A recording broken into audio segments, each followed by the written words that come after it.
আল্লাহ নবী সকালে ঘুম থেকে উঠে মসজিদে যেতেন নামাজ পড়তে। রসুলের এক প্রতিবেশী বুড়ি ছিল। বয়সের ভারে সে এতটাই নুজু ছিল যে সে ঠিকমতো হাঁটতেও পারত না। লাঠিতে ভর করে কোনো রকম সে হেঁটে বেড়াতো। বুড়ি হয়ে গেলেও সে ছিল খুব দুষ্ট প্রকৃতির। আল্লাহ নবীকে সে ভীষণ অপছন্দ করত। নবীজি সাল্লাল্লাহু আলাইহি সাল্লাম প্রতিদিন ভোরে নামাজ পড়তে মসজিদে যেতেন। এটা বুড়ির কাছে মোটেও ভালো লাগতো না। সে রাতের অন্ধকারে মসজিদে যাওয়া আসার পথে বড়ই গাছের কাঁটা বিছিয়ে রাখত। নবীজি সাল্লাল্লাহু আলাইহি সাল্লাম যখন সেই রাস্তা দিয়ে মসজিদে যেতেন তার পায়ে কাঁটা বিঁধে যেত আর তিনি খুব কষ্ট পেতেন। দূর থেকে এই দৃশ্য দেখে বুড়ি খিলখিল করে হেসে উঠত। মনে হতো তার উপর যেন শয়তান ভর করেছে। আর এভাবে প্রতিদিন সে নবীজিকে কষ্ট দিত আর নিজের অপবিত্র আত্মাকে প্রশান্ত করত।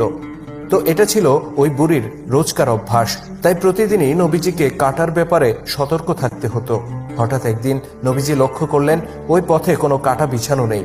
তিনি খুব অবাক হলেন, কেননা বুড়ি যেদিন থেকে এই পথে কাঁটা বিছানো শুরু করেছে তারপর থেকে একদিনের জন্য সে বিরতি দেয়নি। নবীজি ভাবলেন হয়তো কোনো কারণে সে আসতে পারেনি। অতঃপর দ্বিতীয় দিনেও নবীজি দেখলেন সেই পথে কাঁটা নেই। এবারও তিনি খুব অবাক হলেন। অতঃপর তৃতীয় দিনেও রাসূল সাল্লাল্লাহু আলাইহি সাল্লাম দেখেন সেই পথে কাঁটা বিছানো নেই। এবার তিনি বুড়িকে নিয়ে শঙ্কিত হয়ে পড়লেন। এমন তো হওয়ার কথা নয়। তাকে রোজ রোজ কষ্ট না দিলে যে বুড়ির পেটের খাবার হজম হয় না, সে আজ 3 দিন ধরে রাস্তায় কাঁটা দিচ্ছে না।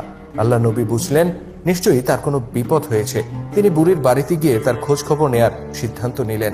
নবীজি সাল্লাল্লাহু আলাইহি সাল্লাম যখন বুড়ির বাড়িতে গেলেন তিনি দেখলেন তার আশঙ্কাই সত্য।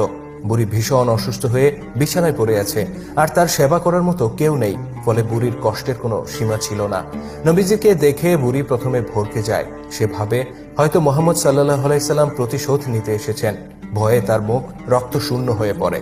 নবীজি সাল্লাল্লাহু আলাইহি সাল্লাম তার মনের এই অবস্থা বুঝতে পারেন এবং তাকে অভয় প্রদান করেন। তিনি বলেন, আমি তোমার সেবা করতে এসেছি, তোমাকে কষ্ট দিতে নয়। অতঃপর নবীজি সাল্লাল্লাহু আলাইহি সাল্লাম বুড়ির সেবা করতে লাগলেন।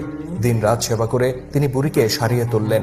বুড়ি সুস্থ হয়ে বুঝতে পারল সে এতদিন যা করে এসেছে তা খুব অন্যায় ছিল। সে নিজের ভুল বুঝতে পারে এবং নবীজির কাছে ক্ষমা চায়। আর এভাবেই আল্লাহ নবী তার শত্রুর মন জয় করেন। সত্যি দর্শক, এই হলো রাসূল সাল্লাল্লাহু আলাইহি সাল্লাম ও তার সময়কার এক বুড়ির গল্প। দাবি করা হয় যে তায়েফের পাহাড়ের পাদদেশে সেই বুড়ির বাড়ি এখনো রয়ে গেছে।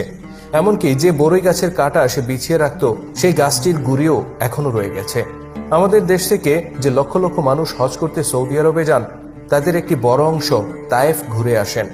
দেশে ফিরে এসে তারা বলেন সেই বুড়ির বাড়ি এবং বড়ই গাছের কাঁটা তারা নিজের চোখে দেখে এসেছেন। কেউ কেউ জায়গাগুলো ভিডিও করে নিয়ে আসেন এবং নিজের ফেসবুক বা ইউটিউব পোস্টে দিয়ে বলেন এই সেই বুড়ির বাড়ি, নিজের চোখে দেখুন সেই বাড়ি, এই সেই বড়ই গাছ, ইত্যাদি ইত্যাদি। মজার বিষয় হচ্ছে তায়েফের ময়দানে সেই বুড়ির বাড়ি এবং বড়ই গাছ নামে যে জায়গাগুলো দেখানো হয় তার সম্পূর্ণটাই ভুয়া। কথাটি শুনে আপনি হয়তো অবাক হচ্ছেন, কিন্তু এটাই সত্য। তায়েফে রসুলের জীবনে এমন কোনো ঘটনাই ঘটেনি, বরং রসুলের পথে কাঁটা বিছানোর বিষয়টি মক্কার ঘটনা। সত্যি বলতে তায়েফে রসুল সাল্লাল্লাহু আলাইহি সাল্লামের ঘটনা অত্যন্ত সংক্ষিপ্ত। তিনি মক্কায় নির্যাতিত হয়ে তায়েফে গিয়েছিলেন ইসলামের দাওয়াত নিয়ে।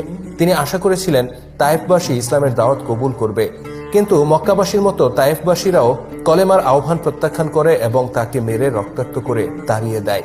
তারা রসুল সাল্লাল্লাহু আলাইহি সাল্লামকে এতটাই আঘাত করে যে রসুল সাল্লাল্লাহু আলাইহি সাল্লাম অজ্ঞান হয়ে পড়েন।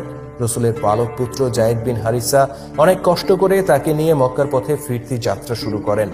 যেখানে তায়েফে যাওয়ার পরপরই রসুল সাল্লাল্লাহু আলাইহি সাল্লামকে তায়েফবাসী মারধর করে তাড়িয়ে দেয়, সেখানে তায়েফে মসজিদে স্থাপন, রোজ রোজ সকালে মসজিদে যাওয়া, রাস্তায় বুড়ির কাঁটা বিছিয়ে রাখা, এত কিছু কোনোভাবেই সম্ভব নয়। সবচেয়ে বড় কথা হচ্ছে আমাদের দেশে প্রচলিত এই গল্পের পেছনে পবিত্র কোরআন, হাদিস, সিরাত গ্রন্থ সহ ইসলামের বিশ্বস্ত কোনো গ্রন্থে বিন্দুমাত্র সত্যতা পাওয়া যায় না। বরং বাস্তবতা হচ্ছে মদিনায় হিজরত করার আগ পর্যন্ত রসুলের বাড়ি ছিল মক্কায়। তিনি মক্কায় নিজের পৈতৃক বাড়িতেই বসবাস করতেন এবং নামাজ পড়তেন কাবা ঘরে গিয়ে। মক্কা থেকে তায়েফের দূরত্ব 120 কিলোমিটার। 120 কিলোমিটার পথ পাড়ি দিয়ে নামাজ পড়তে রসুল তায়েফে যেতেন, এটা সম্ভব নয়।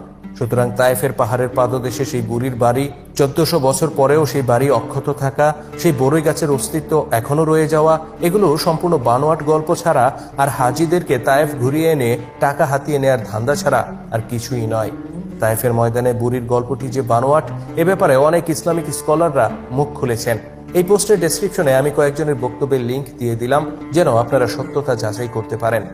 এখন প্রশ্ন উঠতে পারে, রসুলের পথে কাঁটা বিছিয়ে রাখার ঘটনা কি একেবারেই মিথ্যা?